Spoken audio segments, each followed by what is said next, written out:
How's it going, everybody? And welcome back to another episode of your favorite Swimbait podcast, Scales and Tails, episode 186.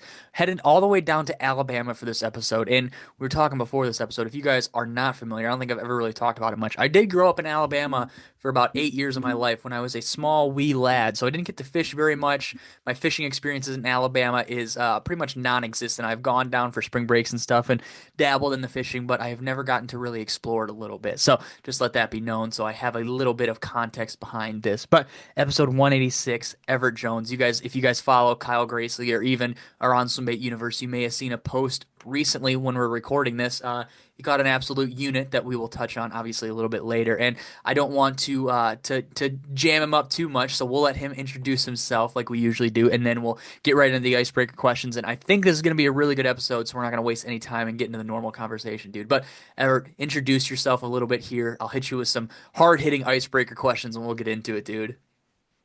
All right, all right. Well, thanks for having me on, of course. And of course, my name's Everett. I go to Auburn University, chemical engineering degree, and all that. So fish when I can, and I fish a couple lakes around me here in Central Alabama, whatever. And of course, fish glides, whatever. Caught the absolute biggest fish Yeah, of my life, that DD the other day on the full size. But yeah, doing it, dude. I mean, beyond that, just a normal dude. Those Yeah. swim baits a good bit. So I gotta ask, what does your like class schedule look like for you throughout the week? Like lay out a normal week for you, like between classes and like if you have a part-time job or if you get to fish, kind of lay out the week of Everett Jones for us. A day in the life as All you right. if you would. All right. Well, this semester isn't quite as bad as some of the other ones I've had. Mm, So this is probably the most time I've like ever had for a mm. semester, which is also why I've been on the fish better than I have been Yeah. ever before because I've had all that time to go. But so usually it's like I got my Monday, Wednesday, Friday schedule and then my Tuesday, Thursday. And Monday, fortunately, I have one class at 8 a.m. So I go to my one class, 8 a.m., whatever. And that's usually the days that I immediately peel off and go hit hit a river, hit a lake, Yeah. hit something. And then the Tuesday, Thursdays are kind of my like get shit done day. Yeah, yeah. So I go to class. I got like classes from like 8 to like 3 or 4. Mm. So and then I'm like doing like homework projects, whatever we got in the meantime in between then. But that's about most of it. Of course, like if I have like a project that's really Yeah. big or like a test coming up, like of course there's always like got to buckle down. And like some weeks is bad, but I mean make what I can out of it for the most part. Yeah, heck yeah, dude.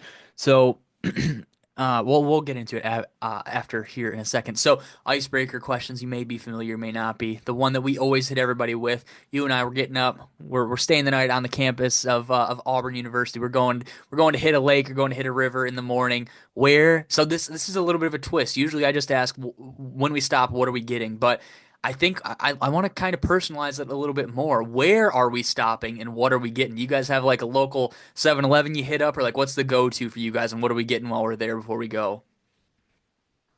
All right, all right. So if it's before we go, there's always like the McDonald's, Hardee's, whatever. Yeah. There's a couple places pretty close to some spots I hit, but my ritual is like after I fish, there's this one Zaxby's here in Auburn, and it is Ooh, like they just yeah. hook you up, dude. Zaxby's this is my absolute like favorite fast food place. So, Yeah. but this one place, they'll give you like large drink, they'll throw Mhm. extra tenders in there, whatever, for free. Yeah. I mean, they'll like in it over, and the plate will just be breaking. Yeah. I mean, that's my favorite. That's like my ritual, my fishing ritual right there. Yeah, here we go. Hot take. I like the Zach sauce better than I like Kane sauce. I might get some disapproval there if you guys are fans of one or the other, but I like Zaxby's more than I like Cane's. Just tastes a little better, a little bit more seasoning. Cane's is okay. We only have Cane's up here, and there's only one in the whole state, and it's 3 hours away from me. So I'll take it when I can get it. But if I have the option, like if we go down to Alabama or Florida, if we visit anybody, we're stopping at a Zaxby's on the way. Zaxby's toast, top tier, dude. Way better than Cane's in my opinion. Straight up. Uh, no, it's sorry, I was just laughing. Oh my gosh, here we go. For the second question. So you fish out of a kayak, and we'll kind of touch on that here after this question, kind of elaborate a little more. You have I'm assuming like one of those like Yak Attack style milk crates, like with that you can put all your stuff on and put all your Yup. stuff in. What rods are Yep. you usually bringing, and how many do you usually bring on the water? Because this is something that Marshall and I have griped on a whole lot. And scrolling through your page, you can obviously tell you bring more than just one or two rods. So, like, what are the go-to rods you're usually taking with you, and how many do you take?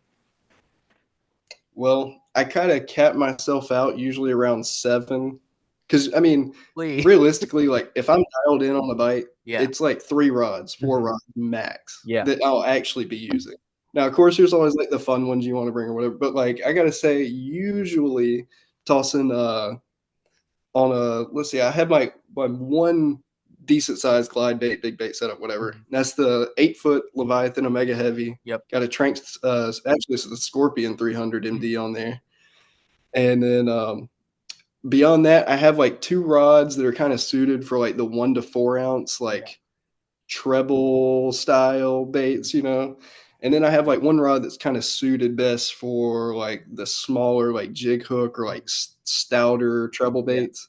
And then that's my swim bait setups. And I always try to like maximize the time with the swim bait setups and all. But if there is like a tournament or something and I like got to put fish in the Yeah. boat Yeah. 100%, my next go-to, it's been like the go-to all winter, is like a jerk bait. Like any of my Yeah. friends like to fish with me, they'll like laugh, dude, because they'll just like see me fishing, and then I just go pulling out the jerk bait. They're like, oh my god.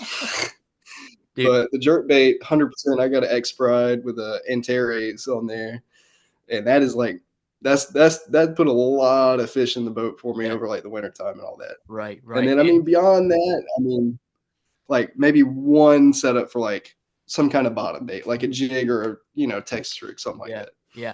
I'm gonna go out on a limb here, and I'm gonna hope that you probably fish the 110 with your jerkbait setup. Yes. I was about to say we're talking about some pretty nice setups. So I'm taking a jab here in the dark that we're fishing 110s. I will say it is hard to outfish a 110. There is the Bassel Baits. He has a jerkbait, that fish whistle that I had just gotten the last couple weeks. That comes really close to. It's kind of like a TK where you can fish it in a multitude of ways. But dude, Yeah. like the 110 is just the 110. Like it's such a proven staple of a bait. There's a reason that guys have walls filled of them. It's just a legit bait. But that Great fish whistle point. is an also really cool bait. But the 110, like I said, is I feel like that is the standard. Like that's the jerk bait that Yep. everybody tries to emulate and try to one up. You know how many one or how many jerk baits are out there though, just like the 110. Like there's at least three or Yeah. four off the top of my head that have the same body profile and everything. It's kind of crazy that nobody's been able to crack the code yet. Dude, I know. That's like, I mean, I'll try to venture out and like Yeah. find another one, and then I just find that I'm not getting the number of bites or I'm not getting the quality of bites that I want. Yeah. So I'm like, all right, I'll just go back to it. I mean, no use in like fixing it if it's not broken. But Yeah. Yeah, exactly. So we'll just get right into it. I get well we'll get right into it from the standpoint of how did you get into fishing, and then more so how did you get into swim bait fishing? Picture this: the sun rising over the mountains, your line gets tight, and the fight of a lifetime begins. Welcome to Lake Bacharach Lodge, Mexico's premier largemouth bass fishing lodge. Nestled in the heart of the Sierra Madre Mountains, Lake Bacharach Lodge offers world-class fishing, luxury accommodations, first-class hospitality, and expert guides who know where the grandes live. Whether you're chasing giants or kicking back after a day on the water with a frosty, cold, bottomless margarita, we've got you covered. Home to some of the biggest bass in the world, Lake Bacharach is truly an angler's paradise. Don't miss your shot at the bass of a lifetime. Book your trip now at www.lakebacharachlodge.com or call 806-316-8382 today. Lake Bacharach Lodge, truly the best in bass. all right, so it's kind of a lengthy story, which I'll try to make it like Oh, you're good, dude. We compacted as got I time. We can. got time. So I actually started fishing. I was 2 years old.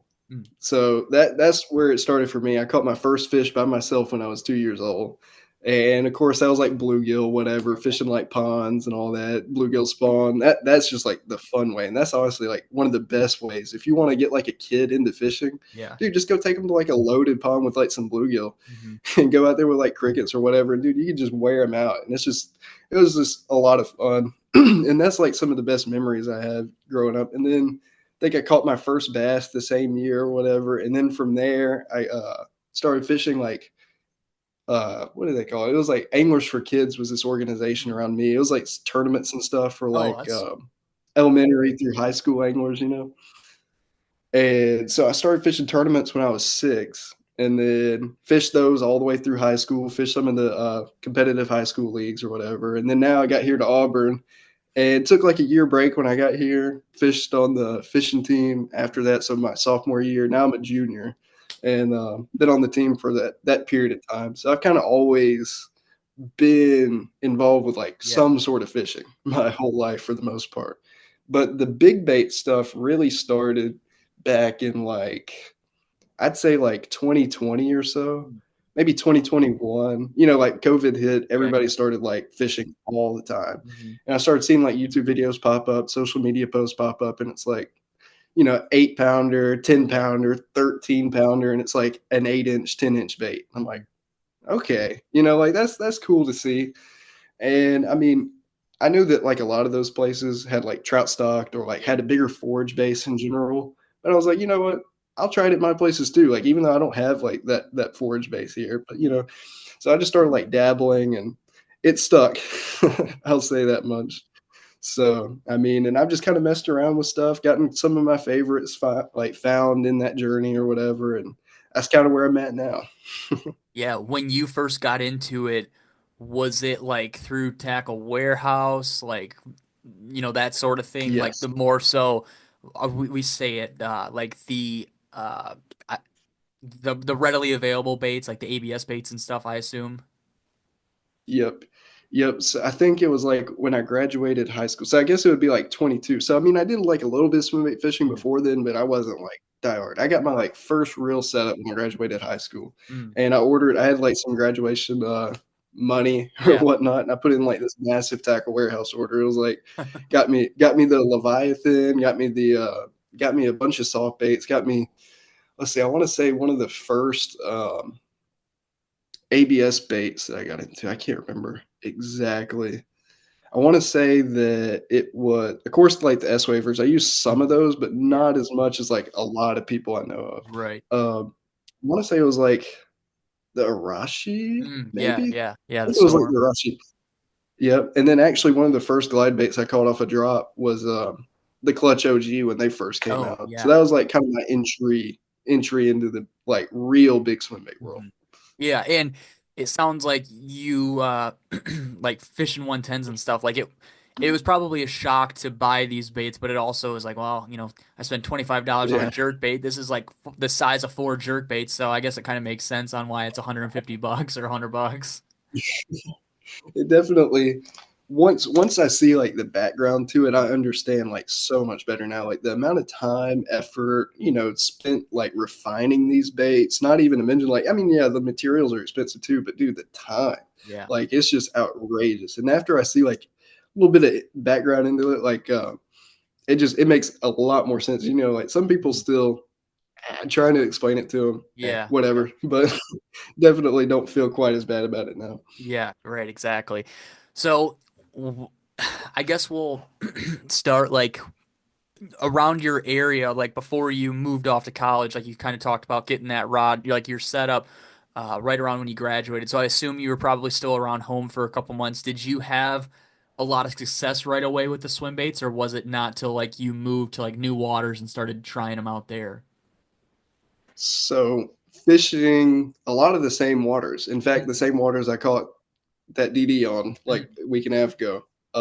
Success was definitely not immediate. Wow. Now, I mean, it was not bad. I mean, by like a lot of people's standards, I'd go out there and have 2, 3 bites, might catch one 3 to 4 pounder on the high end, Yeah. but definitely was like way, way, way slower. Mm. And of course, all this is like pre live scope, pre anything, just out there in like a John boat or whatever, just slinging big baits. But definitely like was not nearly the pace that I've kind of like figured out on a lot of these waters now. Mm.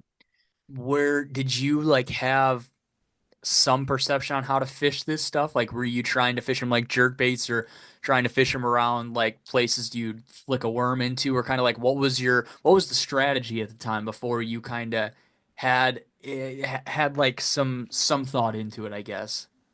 Yeah. I'll say that like my strategy kind of coincided with what I knew about conventional fishing, of Mhm. course. And I mean, I'd fish tournaments, whatever. Like I'm not gonna act like I know like a lot, but I mean, like I do decent in tournaments and Yeah. stuff. So like I took the same ideas and I'd fish the big bait. Let's just say like grass lines. You Hmm. know, I'd throw parallel grass lines, chop the baits, whatever, slow roll, fills with plastic or something. But it just always felt like some aspect of it was missing. Like, I mean, I'd seen like YouTubers and how they'd like, go out there and like trigger fish to bite. And I'd try doing it, but Yeah. it was just like, it was always just like something missing. Mm. And I will say that I think a lot of it had to do with like, not necessarily the areas I was fishing, but just like the general approach. So I was Yeah. fishing it like if I would fish a crankbait or a Mhm. worm or whatever, it would just parallel structure. And like that works, Yeah. but you have to have, I'd say, like a deeper insight, like a knowledge into your Mhm. fishery to kind of get past that baseline of Yeah. catching like a few, getting a few. But Yeah, I agree because I used to do the same thing. Like I'd fish it like I would with a jerkbait, or I'd try to fish a hud like I'd fish a tube. Like I'd cast it out there and kind of hop it on bottom and kind of start to realize like, oh, I might catch a fish every 3 trips, but if I start doing it this way, it might be a little more successful. Like it's its own thing. Yes, it can draw parallels to other stuff. Like I always talk about a glide bait like a jerk bait. Yeah, that's true, but you cannot fish a glide bait like you can a jerk bait. A couple weeks ago, we were catching them like ripping a 110, like as hard as you could hit it, as fast as you could hit it, and you can't fish a glide bait yeah, that fast. You can't sink a glide bait down that far to the bottom. Like it's similar, but it's not the same at all. It's so yeah, it I feel like maybe if I say that and guys are newer to the swim bait world, they take that concept like you take it exactly at face value, and there's a little bit more to it. Like you can uh you can utilize these baits kind of essentially like some of these other bait, like the conventional baits, but it does not do the same thing. You can copy it to a point, but like what I used to do, kind of going back, is I would fish a jerk bait. I'd catch a couple fish and I'd figure out the cadence they wanted. Like I'd figure out if they want the bait yeah, hanging there for a second, or like if they'd want it killed or working it really fast, and then pick up a glide bait and just kind of replicate that cadence. And a lot of time I'd find success with that. And it's like, hey, like this is something that you can use, like a tool for the tool to figure out these fish. And so when I say that, I kind of mean it more like that. But yeah, and then like once you start to learn that this bait is a completely different thing, and like you start fishing it a whole bunch of ways, and you start figuring out like what's working, especially like you said for your bodies of water, it's like opening Pangea's box. Like it gets crazy quick. yeah, for sure, dude. It's interesting. But so when you kind of start to figure it out, were you starting to fish like these baits over the like sinking it down, fishing them over the grass lines instead of like parallel, like making it so the fish could, I mean, like kind of how did it start to make sense to you, and when did you start like finding like pretty good success with it? All right. I will say, so when I started to see like a shift, it kind of like happened accidentally, but Mhm. like I feel like that's how you learn on your Yeah. own, like a lot of the time. Like, you're constantly like, I mean, you see social media, you see like YouTube videos, you see Facebook posts, you see all of that, and you're like taking that in and trying to like translate knowledge that people like post. Yeah. Yeah. So there's like a lot of that, and you're always like thinking about stuff.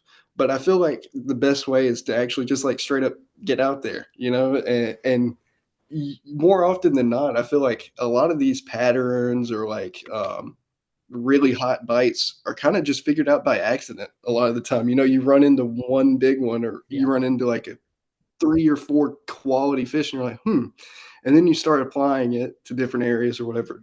I'll say like the moment that seemed to happen for me, it was like a late spawn period. So probably like about like now, like an Yeah. April time window. They were up shallow and they were starting to pull out. And I was fishing cover that was like 5, 6 feet deep, and I would like sink the glide down like a little bit more. And it was clear enough at the time where I could like actually see the bait at like the top of the cover. So I'd have like a pretty good idea, like, okay, I'm not gonna like snap off my Yeah. brand new $140 bait or Yeah. whatever.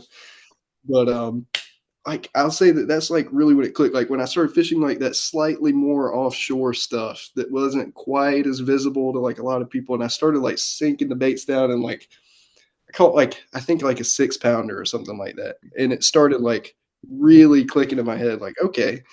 So then I went out, another couple trips later, kind of repeated similar things, caught a couple more like threes to fours. So it's like, all right, might actually be on a little something. Yeah. And just like through like a year and a half, 2 years of that, it kind of progressed into like, you know, the knowledge of the lake that you kind of have presently. So Yeah. that's kind of, I'd say that that's like the main thing that was the carryover is like starting to focus on the less like visual, Hmm.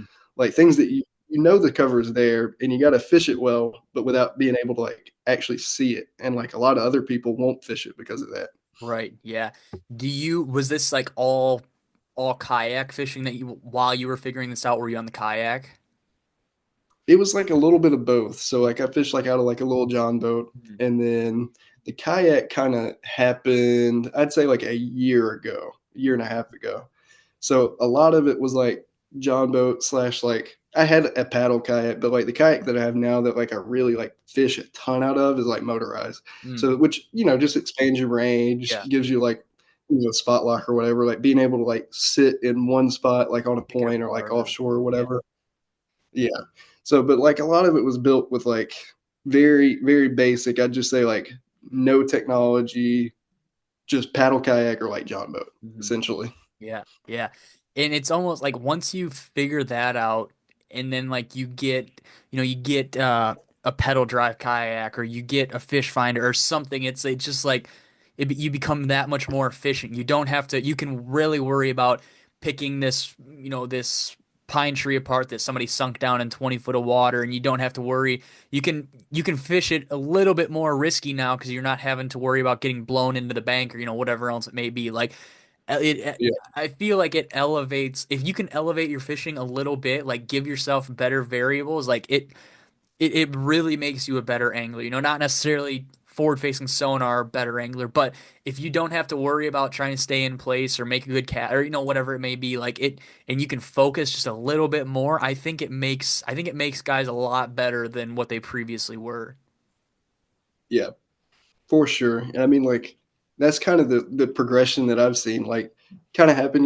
I grew up fishing, so I had like a baseline knowledge. I knew how to catch fish. Yeah. Then I venture into the swim bait world, and it gets like little different. It's a lot different actually. I mean, seeing just the way that the fish react to the bigger style of bait or whatnot, and that was like a whole new learning curve. And then you start to dial that in, then you really dial in like your boat setup, your personal setup, just like doing the same thing over and over and over again and not having to worry about, okay, is my net set up here? Do I, having to like fumble with like random things. Like once you get a habit, I guess, to like whatever setup you run, I feel like it makes you like just a lot better fisherman. And then of course, like with technology, it kind of gets you to the Yeah. next step a lot of the time. Right, right, exactly. Yeah.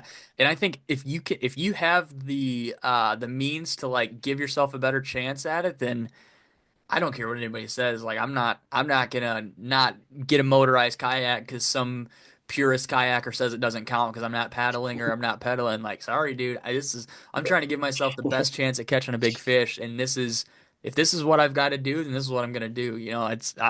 It makes sense to me. Other guys, you know, I don't know. Some guys, it's just not their jam, and they'd rather do it the hardest way they can, which is fine too, I guess. But when Yeah. uh when you started figuring out these bait or like when you started figuring out maybe how these fish were reacting to these baits and stuff, was it hard for you to set the swim baits down, or could you still pick up a jerk bait or a jig, being in Alabama and like having, really good like a pretty good fishery down there, or like were you Yeah. just sold on the swim baits and that's all you wanted to do? Definitely did a little bit of both. I saw the potential. So what I started to do, I would say, is I would spend about half and half. Hmm. And if it wasn't like half and half, it was like I was finding these key areas that I felt like held better fish or had the potential to hold better fish. Mhm.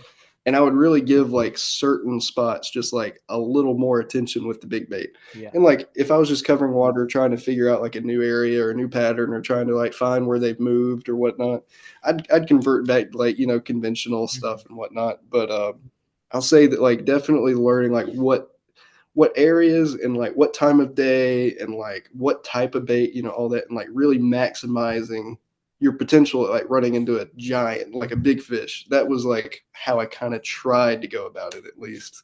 Yeah. Where were you only ever kind of getting in, or when you were getting into it and kind of getting like the clutch and stuff, were you only thinking about glide baits, or did you know that there was other options out there, or kind of was this just like what you had seen?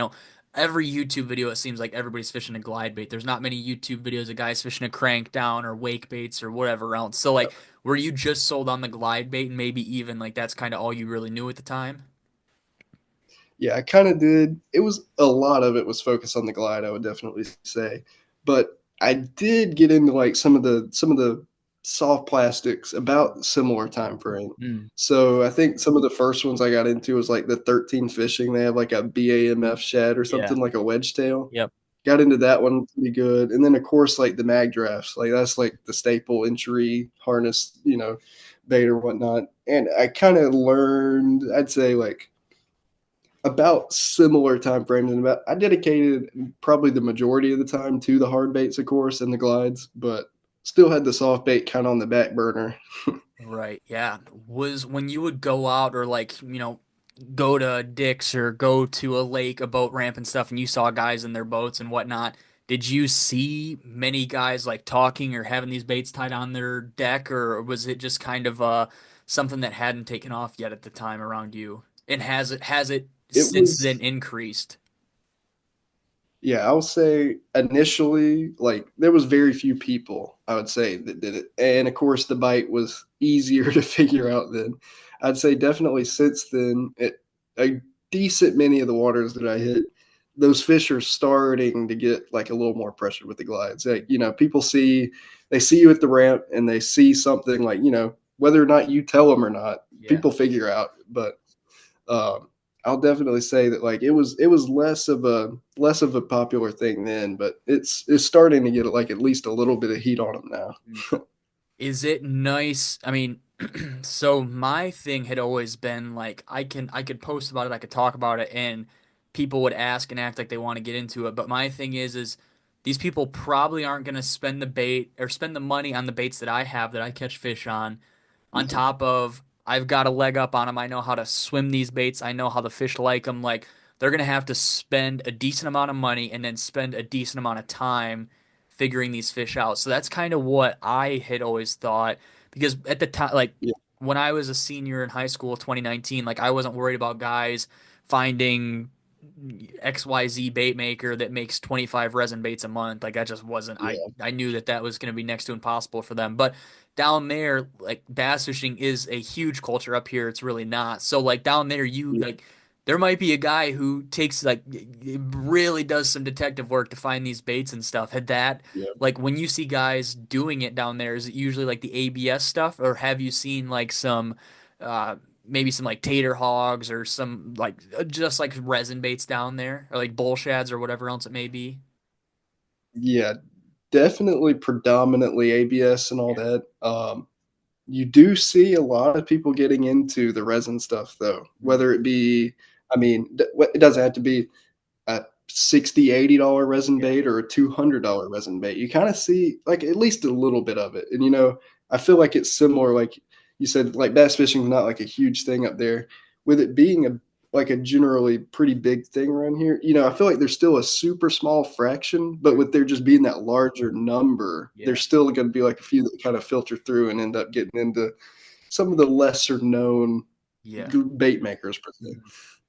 Yeah, that's crazy. Do you have a lot of guys come up to you like while you're going to get your truck and whatnot and be like, "Hey, dude, like I saw you fishing this thing, or I saw you catch a fish on it. Like, what the hell is this? Where can I get one?" type stuff? Definitely has happened a couple times. I mean, I'm not super secretive or whatnot. Now, if they ask me like, "Oh, can you show me how?" I'm gonna be like, Yeah. "Uh-uh." Yeah. But I mean, I'm not super secretive with most of that. I mean, a lot of people, I genuinely believe, like, if I were in that situation and I have a genuine curiosity, I mean, hey, why not show them at least at least the general concept of what you're doing. Because I mean, at the end of the day, it's all about just having fun. And Yeah. I mean, if there's a competitive aspect, there's always that. Yeah, you want to catch the most and the biggest or whatever, but it's still just all fun at the end of the day. Yeah, and like up here, more than 9 times out of 10, the person's gonna laugh at you. Oh my gosh, you spent $100 on a fishing bait. That's insane. I've only ever spent $20 on a 110 or a Pop X or whatever else it may be, and it's I don't know. So I definitely know what you mean. Like there's a slim chance that you're gonna mention it to somebody and they're gonna go home, do their own research, shell out the money for something that they don't really have any experience with, and then be able to go out and start catching quote unquote your fish. Like chances of that are slim. Yeah. Not saying it's definitely happened to people before, but it's not going to happen to everybody. So, like you said, I always entertain it. Like they're like, "Oh my gosh, it's a huge bait. What are you fishing for?" And so I kind of talk to them, and then you can always tell when they just leave the conversation like, "This kid's crazy. Like I can't believe he just was telling us that stuff," or they think you're completely nuts. Like they think you're fishing for something that's not a bass. That's always the funny one too. Yeah. Like guys will always think like you're musky fishing up here or something crazy like that, and they're like, "Oh, bass won't eat that," and they just walk away. And it's like, this guy does not know that I just had 4 fish follow at the cast he was walking up to me. Or it's funny to Yeah. kind of have those experiences down there. It's probably a little bit different, maybe not entirely different, but guys, I feel like you guys have big gizzard shad down there, so it's not necessarily an uncommon thing to see, these fish chasing these big, Yeah. literally the big baits, the big shad and stuff. So it's probably a little bit Yeah. more digestible for the common bass angler down there, Yep. Definitely for the most part. right? So when you were doing it, were you, or when you were like swim bait fishing, were you trying to target baits that were imitating like the shad and stuff, or was it more so like the brim bluegill that you guys have, or kind of like were you trying to replicate any specific forage, or were you just trying to fish a big bait to draw big bites? Yeah. Um, I'll just preface by saying like a lot of the lakes that I usually hit, they're like threadfin dominant, Okay. which a lot of the guys that toss big baits in areas with like threadfin lakes, like it can be challenging to actually get a consistent bite going on like a 7 inch plus bait per se. Right. Um, Sorry, I'm googling a but picture a of a lot of the threadfin threadfin shad. lakes, Okay, oh okay, I yeah, know what this is. Okay, okay, continue. Sorry. yeah, yeah, yeah. No, you're good. But those lakes, the threadfin, it's really good getting bass up to like say 5, 6 pound range. But after that range, they're on average, I'd say like 2 to 3 inches long. Mhm. So they'd have to chase down and spend the energy to eat like a copious amount of threadfin to put on weight past that 6, 7 pound mark. So that's where like the secondary thing comes in, and it's like the bluegill. Mhm. So the bluegill, at least around me, like that's what the majority of the giants are going to be like really focusing on, because you're not going to find a bass that's like ridiculously obese Yeah. off a threadfin. Mhm. So I did target like try to get into like bluegill style baits and whatnot and throw in bigger stuff to target bigger bass. But like there was also this aspect of I want to find something that kind of finds the middle Mhm. ground. Yeah. And I can still catch those threadfin eaters, but also have the potential to convert one of those giant like, Yeah. bluegill focused fish into biting too. So Yeah. Were you, I guess, is your guys' water, I think I know the answers based off the videos I've watched on your page. Is your guys' water super clear? Like, do you have to, are your fish like line shy? The paint's got to be pretty accurate, or kind of like what's the water clarity setup, and how does that dictate what you're fishing? Like, are you pretty conscious of what the paint schemes are like, or how's that all go down for you?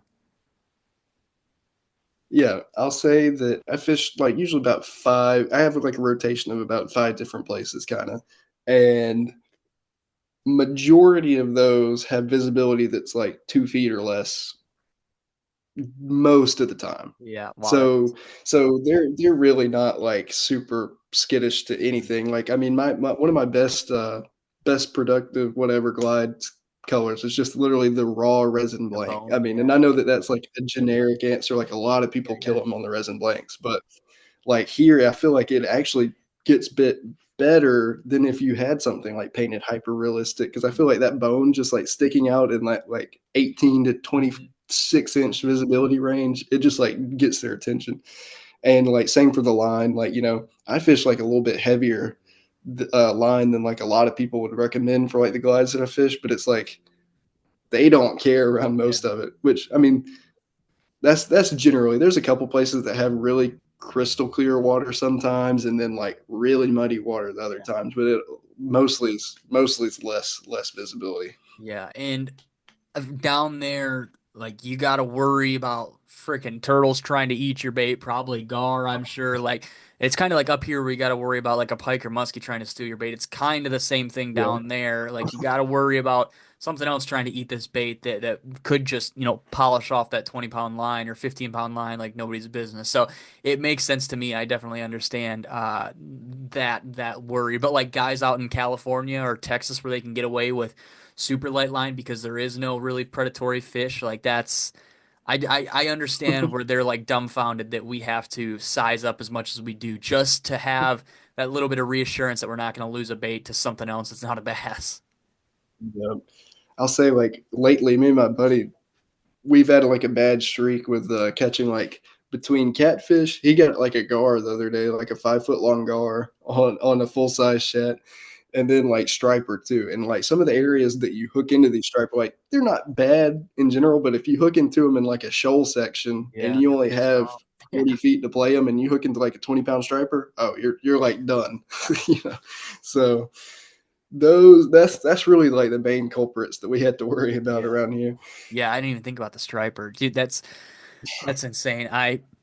We don't have that, but like if you are fishing Lake Michigan and you hook into a lake trout, like a lake trout will kick your butt 10 times over. And not even that it's got teeth or anything, but if you hook into a 20-pound lake trout, thing's been living out in Lake Michigan its whole life, it's gonna whoop your butt and probably snap your line. So I definitely understand where you're coming at with that. Have you or did you like really get into crankbaits and stuff being kind of dirty water? I think dirty water glide bait not so much. That's just a confidence thing because it's not really giving off like much vibrations or anything for these fish to find. It's more so you running across the fish. But crank down, you could rip a crank down like a crankbait. Like those fish are gonna feel it and try Yeah. to tune into it. So is that something that you had or have messed with very much, or is that still kind of an untapped thing for you?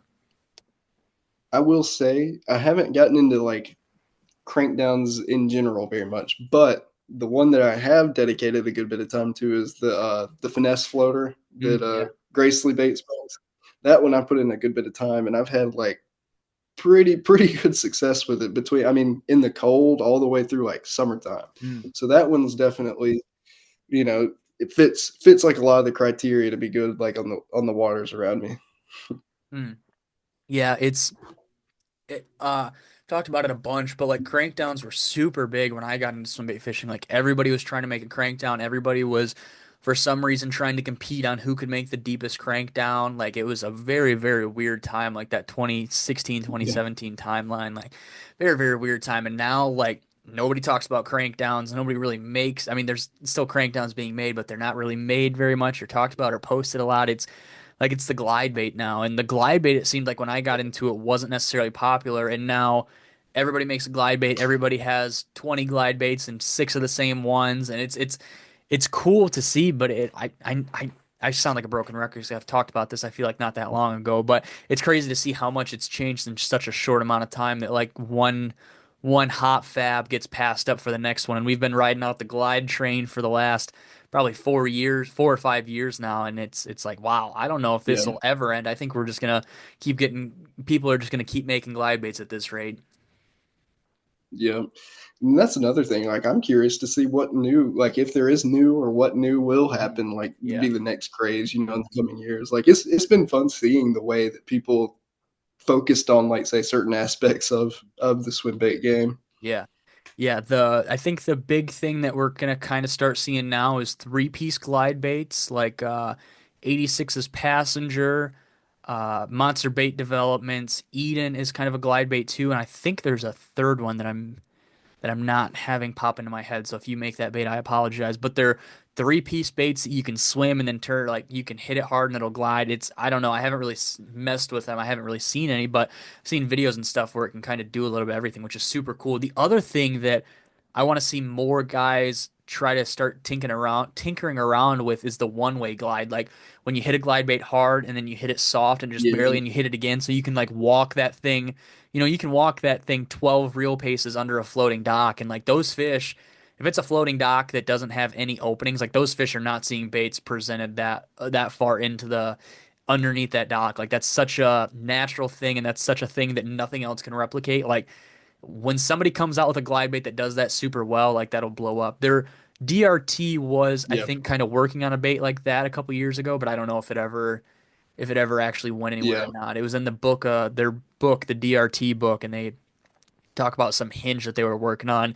Super cool. So if that comes out, that'd be super awesome. Or if any builder listening to this decides to make a one-way gliding bait, then you guys will probably end up with some fish pictures that nobody else would ever get because you just cannot present a bait to these fish. Yeah. And I mean, also scope like forward facing sonar in Yeah. general is definitely like here to stay, and I Yeah. feel like that's going to be a big part of like the next developing what baits are successful in the coming years, you know. Yeah, yeah, I think so for sure. And I think that really leaves the door open for more bait builders. Like a guy can make a bait, it might not be the nicest looking bait, but if they can get it to sink really fast or just to get these fish to pull up, and if they catch, if they have somebody, if the builder has somebody who catches 5 fish over 10 in the course of a week on this bait, like next bait drop, he's selling out quick and everybody's going to go try to Yeah. replicate that. Like maybe it might not even be like who like dude in the next couple years it might not be who makes the best glide bait, it might be who makes the best video, who endorses the best people that catches fish on these Yeah. glide baits, like who's going to have the best marketing scheme. Like you see that with dude, like shoes, like everybody makes a basketball shoe and there's a gajillion basketball, like all these Nike and Under Armour commercials, and it's all these athletes that are like, buy my signature shoe, no, buy this shoe. Like it's going to be the same thing, I think, in the next couple years. Yeah. I mean, it's already it seems to be Yeah, like already yeah. kind of getting that way with like a lot of stuff, especially on like the conventional side. Yeah. Yeah, like you're starting to see I think they're gonna have to start beefing up like their commercials and their media presence to try to adhere to people. Like buy this 6 cents jerkbait, don't buy the 110. This like you saw a cool 30-second ad in between the Bassmaster Elites event, like that this jerkbait was catching all these fish or whatever else it may be. Like I don't know if you're Yeah. into tournament fishing, but have you ever seen the Kevin Van Dam Hydro Wave commercial? Yes. Like, dude, that Yes. commercial, that commercial's Vividly. that commercial's probably 12 years old, 15 years old. It's the same commercial, and I bet you when that thing came out, because who they had on the commercial, Kevin Van Dam, and the underwater picture, the underwater videos, and these like stock videos of these fish freaking out and trying to eat the bait. Like they compiled all that, put it out there, and they're like, "You need to get this," and everybody's like, "Oh my gosh, I need to get this." Like I think that's what we're gonna see.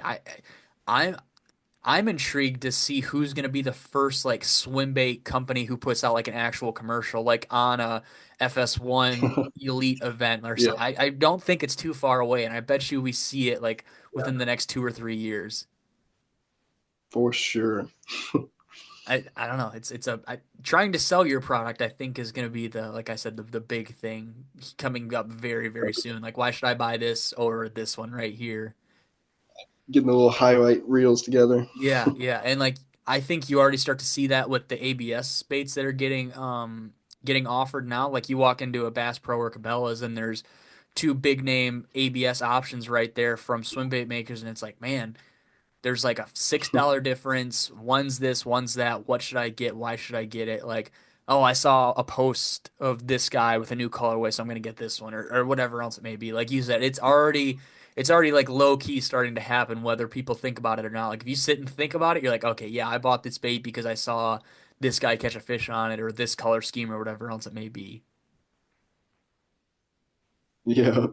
It's a crazy, crazy time, man. But anyway, back to the actual fishing side of things. You said like at most 2 foot of visibility. That is absolutely insane to me. I could not. I've said it a gajillion times. Guys who fish that dirty water down south and out east, good for you guys, because guys like me, well, I'm speaking for myself entirely. I couldn't do it, dude. I'm used to seeing my bait 8 feet down there. I'm used to seeing the fish peel up Yeah. from 12, 15, 20 foot down to come eat this thing. Like, do you have, if I was to bring you up here and we're going fishing tomorrow and we have 25-foot visibility, do you have confidence in that style of like water clarity in your fishing or no? It would take like if I translated exactly what I did Yeah. to that, I probably wouldn't be nearly as successful for sure. I mean, it would take some adjusting for sure. I Mm. mean, I've been on lakes where it's like that. I mean, I went up to like Mille Lacs in Minnesota to Oh, yeah. target smallmouth one time. I mean, like that's like I mean, that's 20 feet down. You're looking at a smallmouth sitting on a Yeah. boulder. You know, that's like I mean, it was just a wild experience just seeing like what's possible on both ends of the spectrum there. Yeah.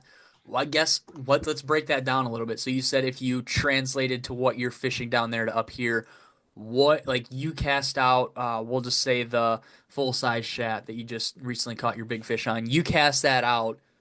Walk us through a cast like of your walk us through like the condition, kind of where you're fishing it and how you're bringing it back to the kayak. All right. Well, 98% of the time, I'm throwing it, decent bit past whatever the target is. And the target is usually either, let's say, area where I know there's like a super high concentration of like bait fish, whether that be threadfin or bluegill, or, like suspended or submerged structure. Uh, between whatever depth range, whether it be 5 feet deep, whether it be 14 feet deep. Mhm. That's usually about the range that I hit on most of the water around me. And I'm usually throwing it, past it a decent little bit, letting it sink down, getting it like smack in the middle, and then the retrieve is more like usually, give it like a few little slow glides at the start. And once I know that I'm coming up on that structure, usually that's the time when I really start like chopping it, like fast, hard, trying to get like a reaction bite out of the fish usually, or like move water, get attention. And then after, if I know I've got a follower, then I can like, you don't really want to slow down that much, but Right. sometimes you can get like the jerk bait game, you get reactive with them. You Yeah. like Twitch, pause. Yep. Let them like have it for like half a second, 2 seconds, and then boom, boom, and you try to get. Then you're playing games with the fish. Yeah, yeah. But that's the I say that's the generic way that it goes down. Okay. Do you have like live scope or like graphs on your kayak? Yeah, Okay. I So do now. I've had it for like past year or so. okay, so that's kind of essentially, you know, mind blowing here. That's the same way I'd fish a jerk or a glide bait, excuse me. But my reasoning is like I'll bomb a cast out there if I have an idea. Like if I'm, let's say this spot I'm fishing this weekend, the lily pads are starting to grow up. They're about 4 feet under the water right now. So I bomb a cast out there, sink it down 2 feet, and when I usually I'll first start out and I'll try to get a if it's like a choppy glide, I kind of let it blow out and I kind of fish it slow, and then I try to go in waves. So like I'll fish it slow for 5 or 6 reel turns, and I'll give it 3 quick chops, kind of like a jerk bait, like where you fish it fast, fish it slow. Like I try to mix cadences um into the cast. So like once I think like if I've got a feeling that a fish is following, I'll kind of speed it up. Like I'll give it three and I'll let it die off, and then I'll give it two more. And it's kind of like I don't know. I feel sometimes like I fall into a cadence, but I also feel like sometimes it's really hard to replicate because I don't remember what the hell I was doing when that fish ate. But I like kind of mix it up Yeah, throughout the cast, and then like you said, if I think a fish is following it, I kind of change it a little bit. Like I'll hit it hard and I'll let it blow out for a second. I'll let it sit there for a little bit longer than I would before, just for if there is a fish coming up that's maybe not necessarily committed, it can kind of close in on it a little bit to try to give it a little bit longer of a time. And it's yeah, it has a success, but I'm sure being like if I had a graph or if I could stand up on the paddleboard and like see those fish, I could probably get them to eat a lot sooner than I did. Or like I fished with Sonar a couple weeks ago for like the second time ever, like a full day fishing it. And dude, I could not yeah. believe how many fish follow in my cast every time, and I just have no idea. Like It's literally like follow it like 3 inches behind the bait, and they're following it the whole yeah, time. And then it yeah, gets 5 feet within the boat, and they just kind of sink back down to the bottom. I was watching it, like I wasn't staring at it, but I'd look over every once in a while, and I'm like, I've got 5 fish following my bait right now. Like, how is this happening? Like every single cast, and I'd turn around like every 4 or 5 casts and be like, yeah, There's like two fish following it every single cast, and for some reason it'll eat the next cast, but it wouldn't eat that cast when I'm fishing it the same way. It's. I think it's more frustrating than anything. You probably have a different perspective on it since you're a little bit more seasoned with it. But like when you when are you casting to fish a lot of the time, or is it more so casting to structure and stuff and trying to work fish up? I will say it's kind of okay. So let me preface this by saying somehow all like majority of the big fish that I've caught have somehow not been on scope, and Mm, that's been the weird thing that I've noticed throughout it all is that like I'll scope like a good majority of the day, and then like the 20 minutes that I didn't is when I catch like the giant, yeah. which that's a different thing in general, but like most of the time when I am scoping, it depends on like the mood, like what the general pattern I'd say at the time is. So like if I feel like summertime, they get off on the deeper structure or whatnot, I'll be focusing on like brush piles and I'll be really trying to find like what depth range Mm, is like the sweet spot. And then I'll try to find like brush in that sweet spot and I'll target the brush. And a lot of times, you don't see the fish.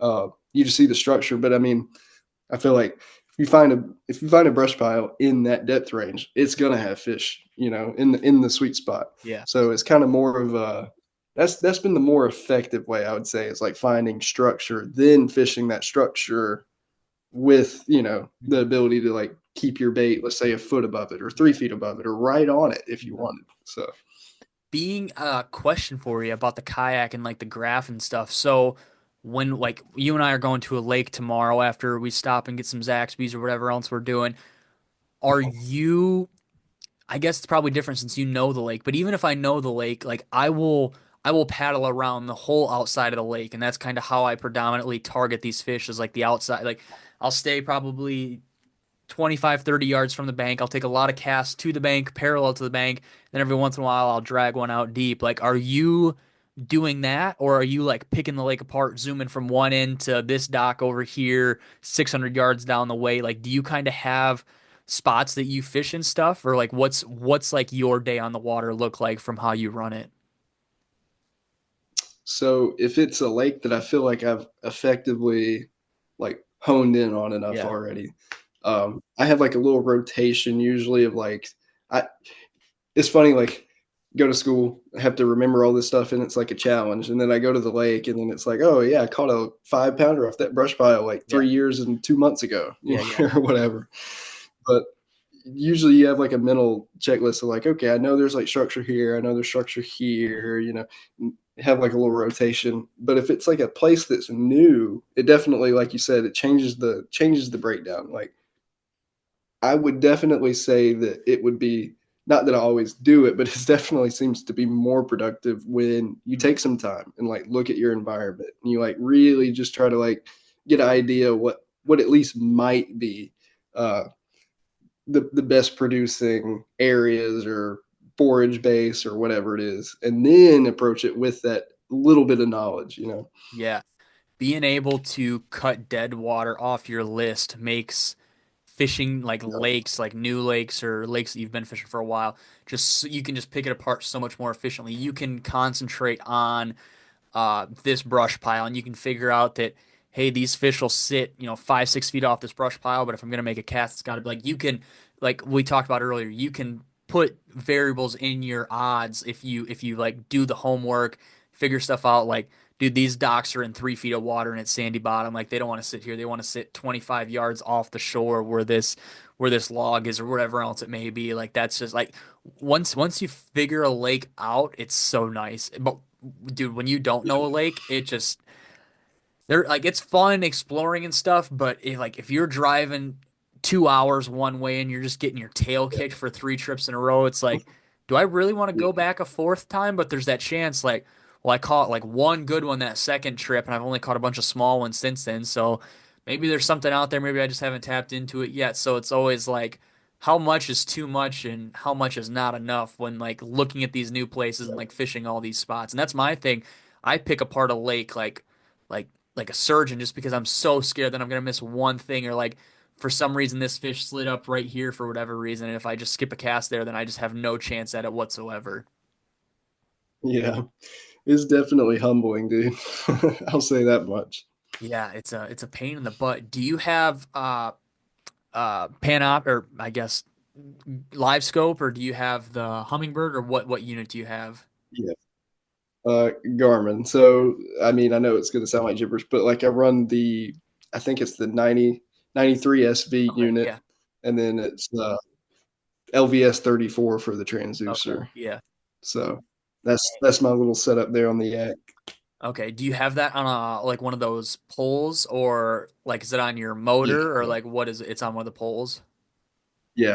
Got like the pole mounted, Yeah. and for the kayak, in my opinion, that's like about the only way to go. Right. Because I mean, your boat positioning, I'd say, is like at least a little more challenging in the kayak, more often than not, just because you get blown around a little Yep. easier. You know, waves, whatever, affect you a little more. But having it like separate on that pole lets you have like at least a little bit more stability. It can Mhm. be annoying, you know, switching between like fishing and then trying to like Yeah. realign it or whatever. But Hmm. I mean, if you know that the fish is on it and you've already caught like a ton of fish in the past, a lot of time after you know that you've already gotten it, you don't even need to look at it. You Yeah. know, they're Yeah. either going to eat or they're not. So Right. Have you noticed, like, since you got it a year and a couple of months ago, I think you had said, have you noticed like these fish yeah, starting to become uh eerie to that sound, or like have you started to see their mannerisms change when you have it on versus when you have it off? I mean, I might be like just imagining things, but I swear that there is like at least some minute difference. Like, Yeah. first off, I mean, I'm sure that like a lot of people that run scope will like know what I'm talking about. Like, you'll be sitting there and you won't be making any noise, and fish will just like come up to your transducer and like check it out. And I swear it's because they're like hearing, you know, like the Yeah. ping or whatever it Yeah. is that it is. So, you know, you'll be out in the middle of the lake and just fish out of nowhere, just come cruising up and come get right 5 feet from your boat. And That's it's just weird. like the weirdest, weirdest thing that, like, I mean, you would never know about it if you Yeah. didn't see it. But I mean, I definitely think they start to pick up like on the sound. And then after you catch a few of them, they definitely start to Yeah. at least get a little bit more adjusted. Right. Gilbert has that video that Jeffrey went and filmed for him when he caught the 12 or 13 on that tyrant, and he scoped it, didn't want to eat, drug it right past its face, Yeah. and then he bombs that cast out, turns it off, and just trolls away from that fish, and it eats. Like, not that that's like Yeah. the end all be all testament to these fish knowing what it is, but it's unnatural. They've probably heard it a gajillion times and have seen a trillion baits swam past them. So it's like, maybe these fish, I think in probably like three generations of fish, like in the next 15 years, these fish probably will have a decent idea what it is. But right now, these fish may not have put two to two together yet. But once that like generational trauma passes on to some of these other bass fry, like they might start really picking up on it, and they might just go completely dormant when they hear that. It's definitely going to change up. I mean, it won't always be, you know, super easy to do it. I mean, you know, I definitely think that there will be changes, and it'll be, you know, adding a level of difficulty to the, you know, like another selection in the like wheel of like what bait, what line, Yeah. where at, what time, and then it's gonna be like a scope or no scope. Yeah. So Yeah, and who knows? Like, obviously they've been doing a lot of stuff in the past couple years. Like, dude, they might just straight up, like somehow figure out a way to get rid of the sonar ping. Like, they might muffle it yeah, somehow. I don't think hypothetically, I don't think you can from a technical standpoint, but they might, dude, they could figure something out to make it so it's just even the slightest more yeah, efficient. And they're going to put it on a badass commercial, and everybody that has a live scope is going to say, "Oh my gosh, I need to go buy this yeah, transducer 47 LSV 47 because it's minimalistic pinging feedback, and it's gonna." I just watched this guy catch a 14 on it on the super pressured lake. Like that's what I need right now. Going full circle yeah, back to the commercial conversation, but I, I yeah. think that they're going to have to start something else is going to have to come out soon within the next like 5 to 10 years to give guys the edge that they have or that they had like within the last 3 years.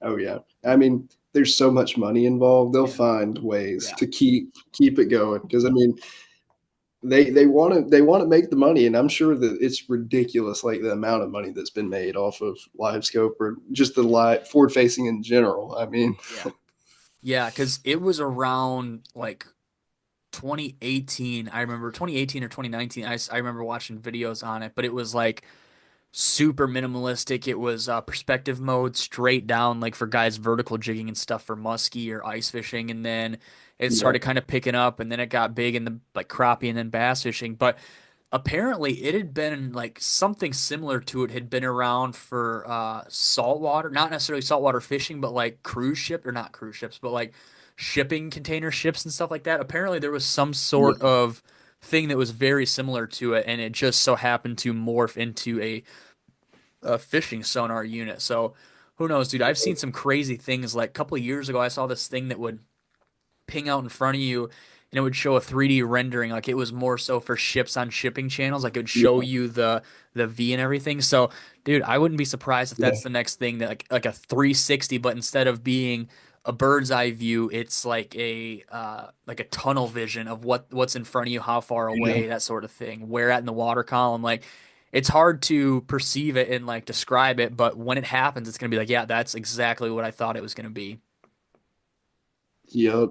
Straight up. I mean, there's no telling. I mean, Yeah, and like you said, the money they have tied into it, I like it almost makes you wonder if that's why it hasn't gotten banned in certain trails yeah. because they're like we cannot do this or like this company is going to drop us as a mainstream sponsor and Yeah. we're going to be SOL. Like we've got to keep this stuff around a little bit. Yeah. No, I definitely think that has some play in it for sure. Yeah, it's like not to be political, but like the big pharmacy and like the sugar, like all this stuff, like where they have to Yeah. pay these big organizations off a little bit to try to keep stuff legal or keep it in distribution. Like it's like whoa, maybe big electronics doesn't want BASS discriminating against them, so they put a little bit more money into their pocket or could put a couple more Yeah. zeros on that check every year for the sponsorship position. Yeah. So what are like so you talked about the three swim bait rods that you have. What are usually tied on those, or like what do you cycle through on those rods? I will say, let's see. I think I got a couple. I might have to go grab a bait Oh no, you're too. good. You're good. Uh, If you guys are watching on YouTube or Spotify, Everett was gonna go grab some baits if he's got them handy and do a little show and tell here, and then we'll probably talk about the PB, and then we'll wrap it up with the fantasy draft here. The fantasy draft. Everett knows the subject for the fantasy draft, but he's still gonna get two picks. But I'm gonna make sure I'm trying to tell the guests before they get put on the spot because there's nothing worse than that. But yeah, let's see, and let's hear about some of these baits that maybe like I guess we'll say your go-tos, but like more times than not, probably find their way into the kayak and maybe get fish throughout the day. yeah. Yeah. All right. I'll start it with, I guess, where I started with the scope journey and like what baits to use. You know, when I really started like honing it in. This was the bait that really did it for me right here. This finesse shat Yeah, actually from Gracely Baits. And if you can see, I don't know how easy it is to see, but this thing has been through it. yeah, Like, yeah, like the tail slot, you can see where all like the yeah. rash has been. Like the tail's just absolutely obliterated. But this one right here was like the first swim bait that really, her glide bait, whatever, that really like honed it in for me Mm, because I had bigger glides and whatnot. And of course, like I said, like threadfin being the primary forage of a lot of the lakes that I hit, they would be really hesitant to anything over that 7 inch mark, like right. really hesitant, like 20 fish to like one bite or like 40 fish to or no bites, like it would be really bad. But once I started putting this little dude in front of a lot of them, the conversion rate went way up. And this bait, this is the exact bait. It's the retired one that had my PB until this last double digit. And I think I caught it was a 9.53. And of course, I use it as primarily as a scope bait. And the way that I caught this fish was saw the brush pile on scope, threw past it, couldn't see the bait or the fish or the pile anymore, and was just fishing it and felt it tick. That's the way that I caught the Oh, 953. So it's like kind of the streak of like not actually seeing the fish or not actually seeing the giants when Yeah. I catch them.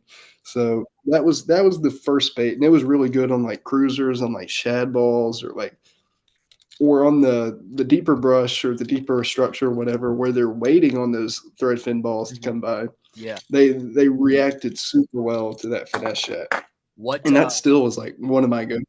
yeah. Are you fishing that thing slow or are you twitching it or kind of how are you fishing that? Well, you can do both with it pretty well. Yeah. Yep. If I'm fishing like spotted bass or shoal bass, they like it faster, definitely, because they're just more of an aggressive fish. Yeah. And of course, depending on the day, you do multiple things, Right. like you said, like finding that random cadence that gets Yeah. them. But you can do both, and the key part to me is like that little split ring there on the front. Mm. The split ring around allows that bait to just have like a better fluid motion, and Yeah. you can give it pretty like significantly hard chops, and it'll get a foot wide, but for like a bait that size, that's like Wow. pretty solid. But you can give it really hard chops, or you can give it like the really subtle chops, and it'll just walk in place.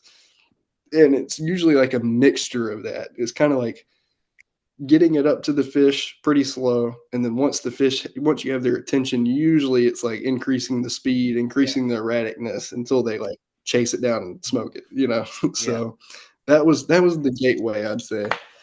um I guess the next bait that I really started using is just a category of baits. I guess is like the 6-inch paddle tail Mm. swim baits. The dangerous was the original one. This capsize from B was one of the latest ones I've really gotten into. Um, that style of bait, I noticed, got fish that wouldn't eat the hard baits. They usually would pull the trigger on the soft baits, Mm. and generally, I feel like your chances of catching a giant are probably better on a soft bait more often than not Yeah. than a hard bait.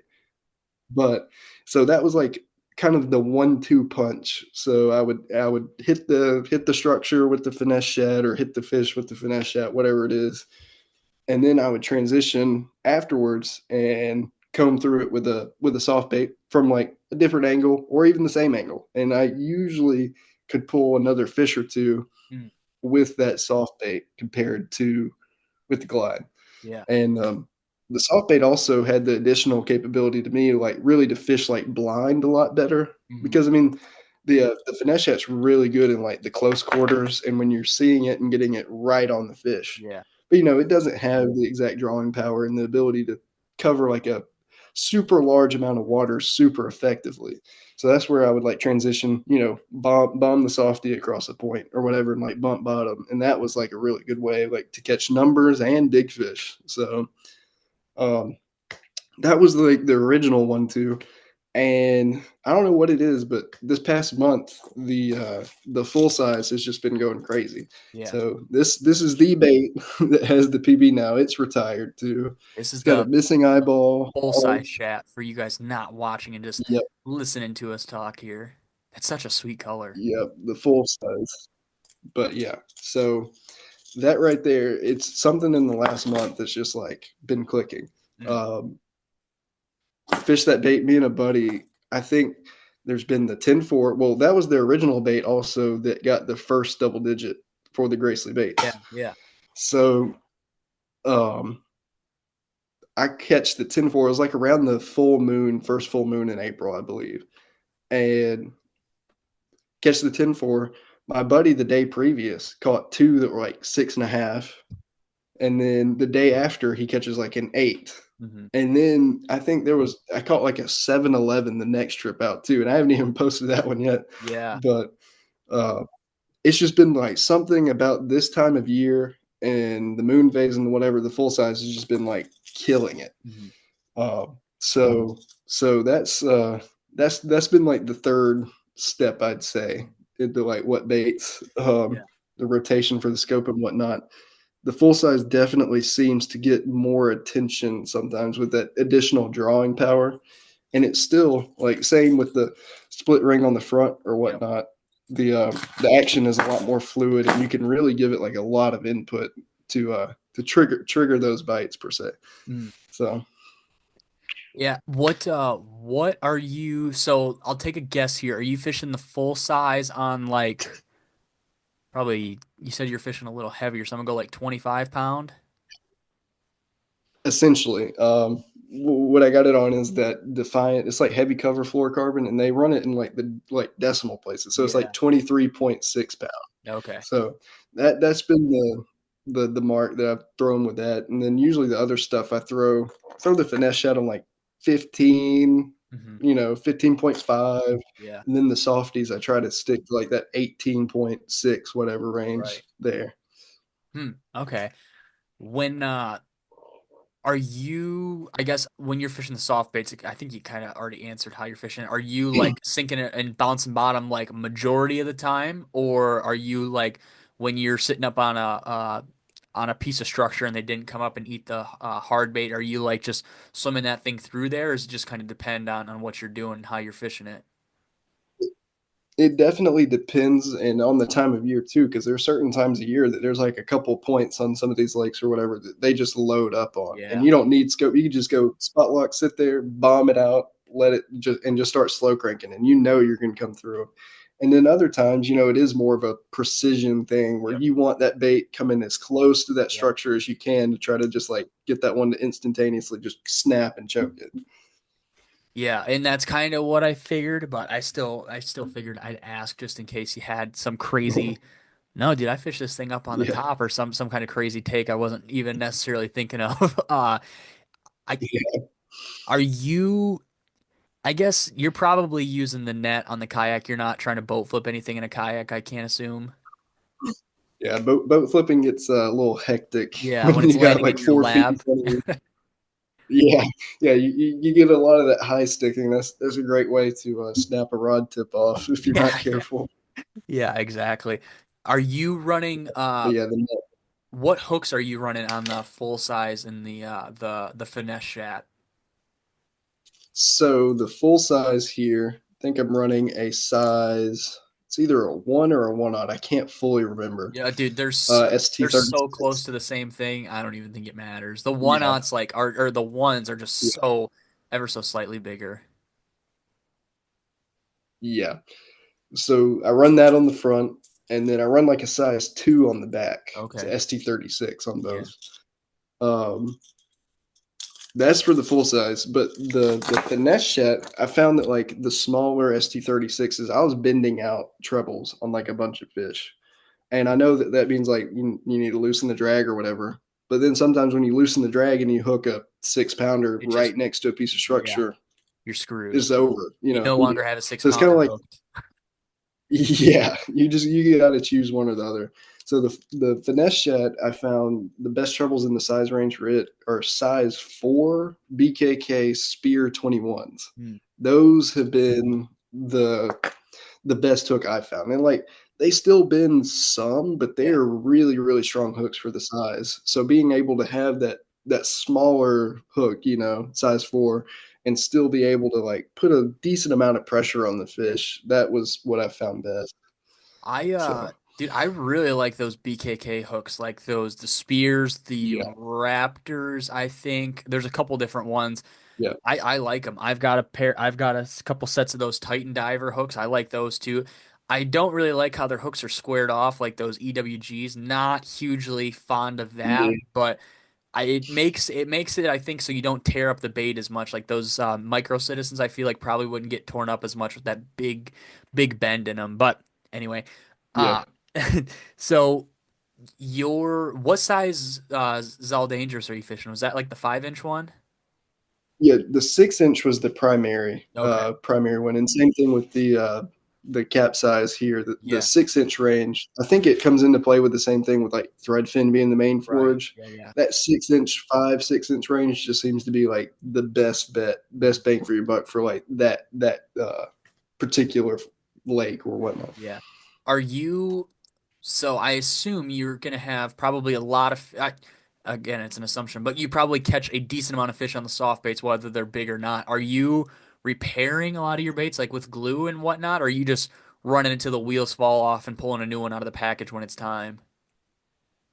Yeah, sometimes they get damaged beyond repair, but if I can help it, I will like super glue them or mend Yeah. it together, depending Yep. on whatever the material is. And I mean, I feel like a lot of times when they get that wear and you repair it, it seems like they get better. Like Right. they get bit better. I don't know what Broken. it is, but like the more beat up the bait is, it's like the quicker it gets eaten. Hmm. And then of course, sometimes that gets a little out of hand. Like I think one time I threw the dangerous out there and came back, got thumped, missed it, came back and the bait's just like gone.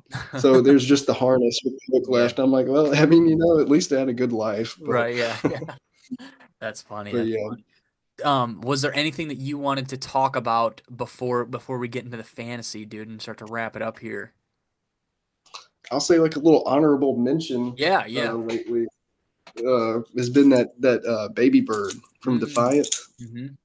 I have been recently, I guess, exploring with that, and it's been a lot of fun. And I think it's like the time of year. Water temps are like mid upper 60s, Yeah. borderline 70s at some places, and post spawn. But it's been a fun bite. Like it's been getting bit really good. I've never been like a big topwater dude. Like my lakes, in my opinion, have been like they're kind of known to be tough to Mm. be fished with topwater for some reason. I don't know what it is, but like topwater just doesn't get bit that well. But I think I dedicated some time to the baby bird one of the last trips out, and I ran into like another grown one. It was like an eight pound 10 ouncer, and That's insane. I'm like a believer after that. I don't know Yeah. what it is. It could just be luck, time of the year, whatever. But I mean, I've taken it to a couple other bodies of water now, and I've caught consistently numbers, and I've caught some big fish on it already too. Mm. So it's kind of produced everywhere across the board, and it's been like a really fun bait. Really, Right. not super high price point, for the Yeah. if you're trying to get into it and figure it out, and they're really durable. So I'll Mm. very good option in my opinion if you're like looking to try out a crawler. Yeah. Have you have you messed around with wake bait or like top water fishing at night around you?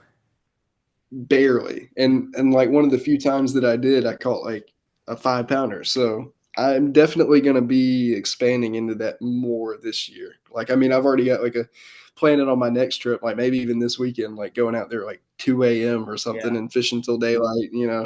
So I think that has like a lot of potential around me because I don't feel like many people do it here. Like you see Mhm. guys in the Northeast, like in the New England, Yeah. dude, I Yeah. feel like they catch fish on lake baits at night, like all All year year. long. Yeah. So definitely, I think there's like a lot of potential because I feel like there's a lot of people that don't do that here, like including me up Right. until so I'm just gonna experiment with it. Do uh do you have I don't know necessarily what it takes, but can you record like do you have your live scope set up to record the screen by chance? I wish I did for some parts, but my unit isn't compatible with that. Oh, it is like the But it's kind LSV of 34 or whatever that you need to have for it all. yeah, you got to have like the 106 Oh, SV for the unit, and then it has yeah. the capability or whatever. But That like then sounds there's another part of me that's like okay, I spent a year like or a year and a half really paying attention to fish behavior. It's like how much do I want to like, just give away? yeah. Because there are certain like you do figure out things like whether it be fish identification or like how to read the fish's body language in coordination with like say cast to catch footage definitely would shorten the learning curve a lot. And I mean I'd be interested in doing it, but Dude, because kind all of I like could a think of, yeah, all I could think of is you fishing at night, having like a GoPro over your shoulder, like chest mount, and then having the little like graph in the bottom of the video and just seeing these fish just come yeah. unglued to come eat that crawler. Oh, that'd be such a sweet.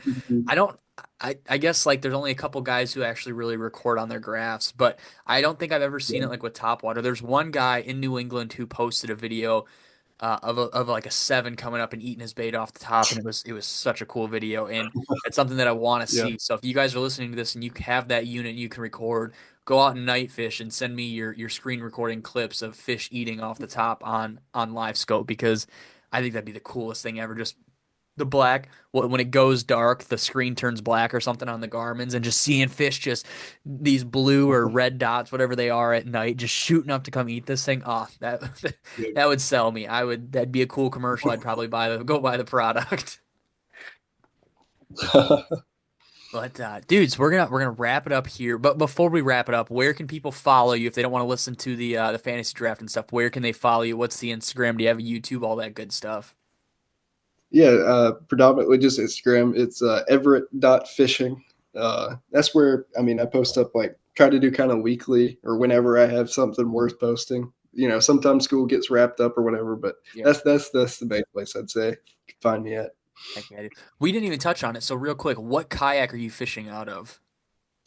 It's the Old Town Autopilot 136. So Okay. it's the big one. Yeah. I did that because I fish like a lot of lakes and whatnot, and that stability and being able like I can walk from my seat about to the nose. I Mm, mean, if I'm careful. right. And same like I mean, I got stuff behind me, but you could like walk front to back on that thing. Yeah. It's really nice having that stability, and plus the trolling motor, the way that it's operated with the remote and the spot lock capability, in my opinion, makes the scoping stuff easier as well. Because if you had, let's say, a motor like a lot of guys run, like Newport NK, whatever, 180 300s on the back, those go straight and you steer with your cables, but Yeah. like that instantaneous like bumping the motor to the left or to the right or whatever it is, keeping that scope lined up, Right. that can make it a lot easier. Mm. So And then are- I just out of curiosity, you said it's a big kayak. Are you fishing out of a truck? Like you just have to load it in the back, or do you have to load it like on top of an SUV when you go? here's the fun thing. I have a Camry, so I have a Toyota Camry Oh my. with a trailer hitch. Yeah. Oh, okay, okay, okay. I thought you were about to say you're Trailer putting it up hitch. on the top. Yeah, so I got the trailer. I back it in just like you would a bass boat. Yeah. Kick it off, bring it back up. Back it in to put it up. But it's funny because like the people, all my friends and stuff, they're like, yeah, yeah, I know it was your Camry because it's the only one that I've seen in Auburn with the trailer hitch on it or whatever. So, Dude, I was so scared you were but gonna say like a GMC Arcadia or something where you have to like manhandle that thing to get it back up on the top. But I would yeah, so much rather have a trailer with a Camry than trying to load that thing on top of an SUV or something like oh, yeah. that. That was game changing, I'd say, because I did run like a smaller kayak before and like Yeah, trying to figure out the mounting. Oh my gosh! But yeah, the right. trailer's definitely a lifesaver. Yeah, sounds like the way to go, dude. But if you guys have Yeah. been waiting this whole time to hear the fantasy draft, it is now time for that. Our subject matter for today is good old, we talked about it a couple times. We're going fishing tomorrow morning. I'm flying down to Alabama tonight. We're going fishing tomorrow morning with Everett, and he's kind of laid out his bodies of water a little bit, kind of have an idea of what we're getting into here. And he's gonna get the first two picks like usual, but we're gonna go bait. What baits are we fishing? Top three baits that we're fishing. You just introduced your probably top three baits that you're gonna be fishing, so maybe we won't be surprised by that. Maybe you'll throw in a ringer that we weren't familiar with. But any swim bait doesn't even have to be a swim bait. Like it can be that crawler, it can be all sorts of stuff, whatever you want it to be. Maybe a bait you even want to try. If you want to put the a bait you want to try on your third part of the list, just tell us, give us a Yeah. reason why you pick that bait. And then yeah, dude, if you're ready, we'll get down with the first pick. What is Everett's first pick he's gonna do for the fantasy draft? What baits are we taking tomorrow, man? Well, if it's a new body of water, and even if it's the ones that I know now, it's hard to beat like the confidence, but definitely going to Yeah. be full size Shat right now. Because I mean, if it's a new body of water, it's got that extra little bit of drawing power Hmm. compared to the 5 inch, the finesse Shat. Yep. And I mean, like I think the most important thing in about any type of fishing is your confidence in it. Yeah. And I mean, my confidence in it right now is like an all time high. So that's got to be my number one. Just has to be. Okay. Okay. What's your number two? Number two, I mean, depends on time of year, but like I would dare say like a jerk bait would be number two, but it's like kind of tied with the soft bait. Okay. So my like 1-2 punch over the wintertime a lot of the time was like throwing the glide out there, seeing how like reactive a fish would be. And then if they got really hot but didn't want the big Yeah.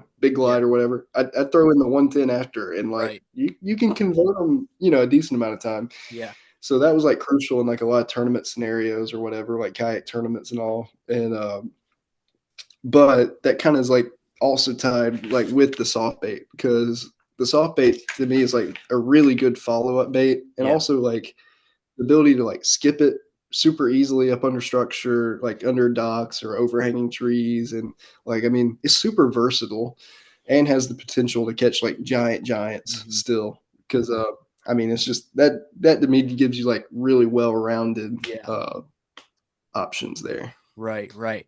All right. Kind of what I'm sure we all assumed you were gonna go with were the 1, 2. So my first pick, I am gonna go with the Swimbait Republic Glideway 176. The only reason I say this is Mm, because you said we're fishing anywhere from 5 feet to 14 feet. I'm not very patient.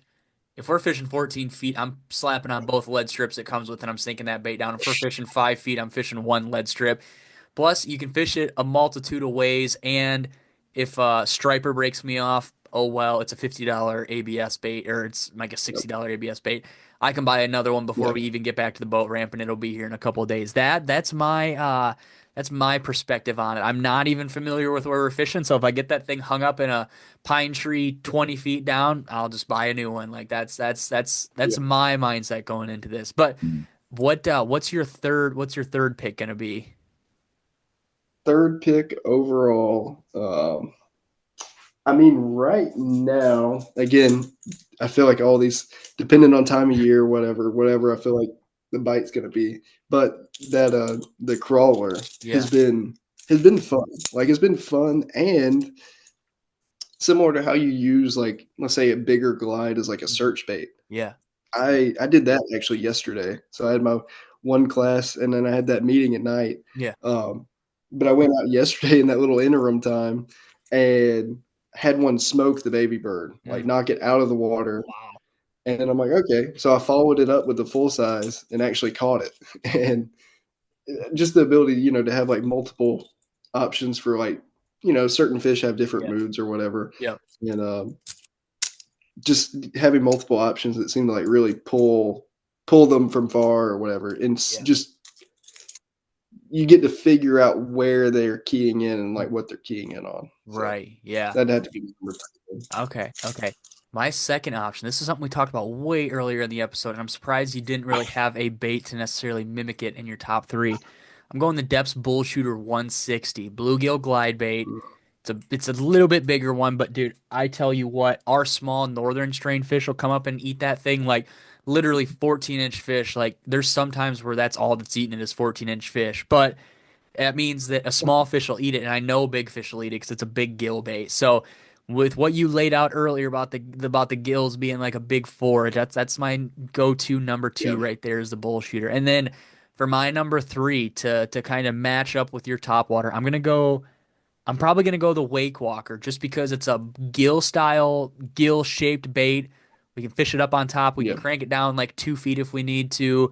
And it's a fishy bait. I'm gonna catch fish on it, maybe. I don't know, who knows.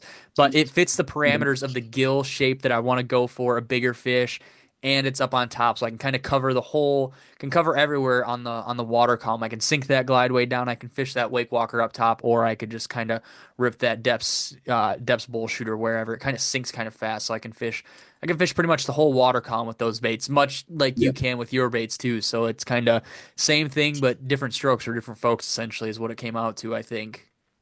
You know? Heck yeah, And man. I'll give like a little insight. So that 10 pounder I caught, Yeah. it was on the full size.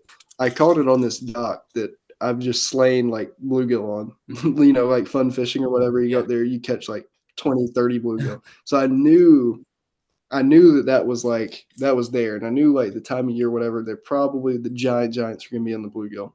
And again, back to the like whole, I've never caught like a giant, quote Yeah. unquote, like actually on scope. Right. I throw out there without lining it up or whatever, and I look at the bait about 3 seconds into it sinking, and I see like a horde of bluegill like coming up around it. And I bumped it once, and the horde, split, and it was just one giant, mark there. I bump it again, and all of it just goes away, and I just feel a thunk. Wow. And I mean, it was literally just like picture perfect, like 3 seconds sinking, boom, boom, and then just annihilated. And she had it all the way almost out of Yeah. sight. Like that was about all I could see when she was coming up shaking was just the head of it. So for the like not that it's like a consistently proven thing, but that's going to be my go-to around like where I Right. know there's like a ton of gills now. Where did you Anytime like that. did you I think you have the video up, but did you like rail this fish in, like grind it in, or did you actually kind of play it, maybe like thumb the drag a little bit? Like how did you were you scared that you were gonna like the one fish you shake off all day was gonna be this one?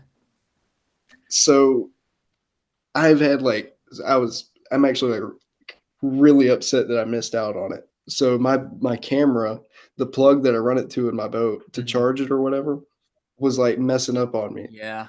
So it was like malfunctioning. So of course, the one day I run into like a fish of that caliber, I don't have my camera running. Um, so that's going to be painful to deal with or whatever. But the fight was nothing out of the ordinary, honestly. I mean, it was like I didn't know it was a fish that big. I Hmm. thought it was like, I mean, still a big fish. Like I knew it was like 7 at Right. least. But she came up and jumped, kind of didn't get all the way out of the water, didn't look to be that big, which is probably best that like I didn't know. But I knew that like the longer you have a fish hooked with a glide, your chances of losing them just keep going up. Hmm. So I was like, okay, I'm gonna just this one's getting in. So I cranked her in really hard. She gets at the boat, dives, dive like hard dives, Yeah. which I'm glad that I was running like a little bit heavier line because my Right. drag was pretty tight too. I mean, she stripped like a foot of drag out, and then I just cranked it back up and horsed her and Yep. got the net up under her. And then I was like, then the realization started like kicking in. I'm like, that might be 8. I'm like, oh my gosh. And then she turned like sideways, and you just Yeah. see how like obese the fish is. I'm like, oh my gosh, this might be more than that. So that I'm kind of glad that I didn't know it was that big. But I mean, all in all, it felt like it was a minute, but I mean, it was probably like a 15-second fight. Right. Do It you was just think like bit way, yeah, you ran into just like if cranked you her ran in. into that fish like a month and a half ago, would that fish probably been like 12, like Oh, pre-spawn? I think that fish was still pre-spawn somehow, and I just got Really? like incredibly lucky to catch her like last minute pre-spawn because she was gorging on bluegill. I think on one of the pictures I got her on the board or whatever, you can like almost see the outline of like probably an 8-inch bluegill Yeah. sticking out of its like stomach. You can see like the ridge of the Mm. bluegill in her Yep. belly. But she was still really thick all the way through. And I feel like if I would have caught her like today, she would probably be like, somewhere Eight in and the a nine half pound or class. 9. Yeah. Yeah, 8, like high 8, 9, just like, and wouldn't have known. Right. That's just the crazy part. You just wouldn't have known that that fish was like the one you were after just Yeah. 2 weeks ago. Wow. Yeah, that's crazy. That fish may have just been like late to pushing up, like just hadn't felt it until that week, and it was like, oh, I'm way behind. I need to get all this stuff done like the next week, or I'm not gonna have any beds or anything. So that's crazy. Yeah. Are your bluegill spawning right now? Like, was she like up like just harassing these gills on beds? So, oh man, bluegill spawn. I think it'll kick in like really like May is when it starts. But Mm. maybe if there's like a pre-spawn for bluegill when they're trying to like feed up, like they Right. really love. There's only like 8 or 9 docks on this place, but this one dock has like the spawning flat close to it. Mm. And I feel like the bluegill were probably even staging on this dock before heading to the spawning flats, and she was just like chilling in the middle of them. Yeah. I mean, yeah, that would make sense. That's crazy if that fish actually is pre or was pre-spawn of time. She's probably spawned out and back to 8.5, 9 pounds now. But yeah, the luck that that was the fish that came up to eat it that day is kind of crazy to think about. Like there may have been a buck 2.5 pound male underneath there that was like, no, I'm gonna go eat this, and I just beat him to it Yeah, or whatever else it may be. Like you could have you may have never known, especially not having your graph out there. Like you, how many times does a fish chase our glide and we don't know unless we have that like same exact scenario. yeah. Mm. It's definitely, I mean, everything had to happen the right way at the right time. And I Right. mean, and I fished that place like heavy for like 4 years. And that's the biggest fish that's come out of that lake in like, I want to say 7 or 8 years at this Wow. point, which lakes tend to kind of like peak and Yep. decline Yeah. and whatever. It like peaked like 10 years ago and then it like shot down and it Mhm. kind of like sucked for a little bit. And then now it's starting, I can definitely see that the climb is starting on Right. the way back up.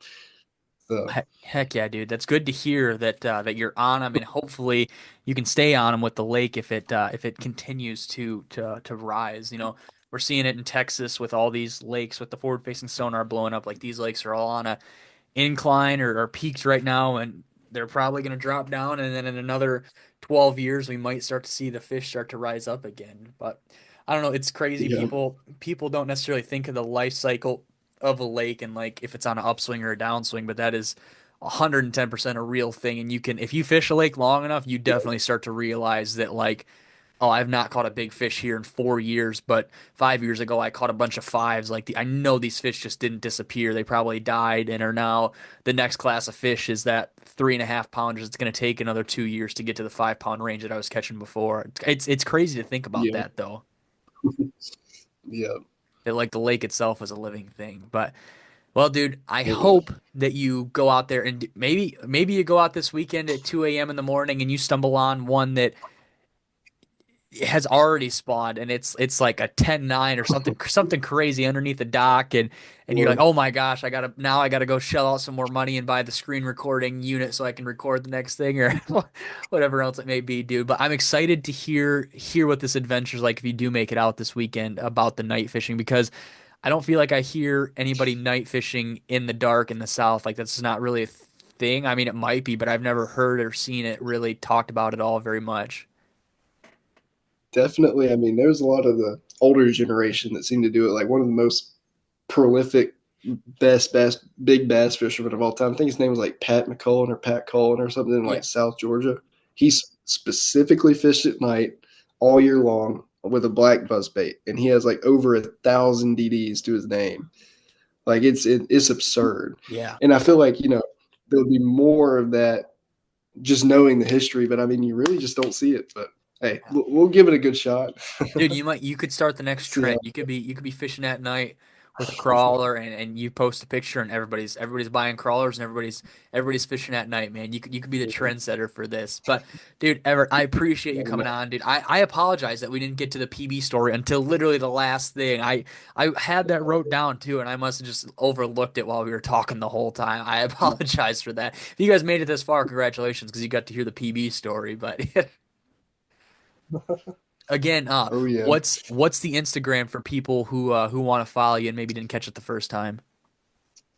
It's Everett.fishing, and I know that the spelling on Everett, so it's heck, I probably should just write it out so it's that easy to see or whatever.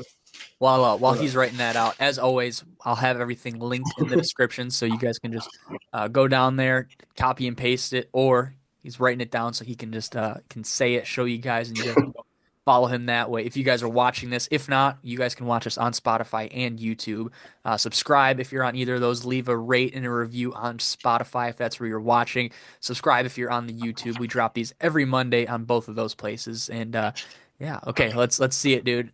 Yeah. Okay, there we that go. was dude. If you were to spell that out, people, it's Everett dot Yeah, fishing. So you guys, yeah. yeah, if you guys are watching, it'll probably just be easier to. There's a lot of E's and a lot of T's in there that I probably wouldn't get if if we had just said Oh it. yeah, dude. School, doctors, everything. It gets Yeah. spelled different like every time, which is Right. no big deal. Whatever. Yeah. Heck yeah, man. But like I said, as always, Everett's stuff or Everett's Instagram will be in the description, so you guys can go follow him. Check out that 10. Check out you got a bunch of reels, like a decent amount of reels on there, so guys can go check that out and see when I mentioned it earlier about the water being dirty. Like, I'm not. I'll watch it, but I'm not going to do it unless I have to, dude. I'll send you some Oh, of my older reels from my fishing account, and you're gonna be like, oh my gosh, like you can see this fish eat from 90 feet away. It's absolutely insane. But as always, I yeah, want to that's thank you good guys for stuff. watching. Ever, I want to thank you for coming on, man. If you guys want to support the show directly, check out the Patreon. We've got a couple tiers on there where we drop extra episodes. You guys get the early access to the podcast with no ads, as well as some or some Patreon exclusive videos on there. And yeah, all that good stuff. If you guys haven't, make sure you guys go Yep. follow Everett. All that stuff will be in the description. And as always, thank you guys for watching. I hope you enjoyed this episode, and we'll see you guys on the next one.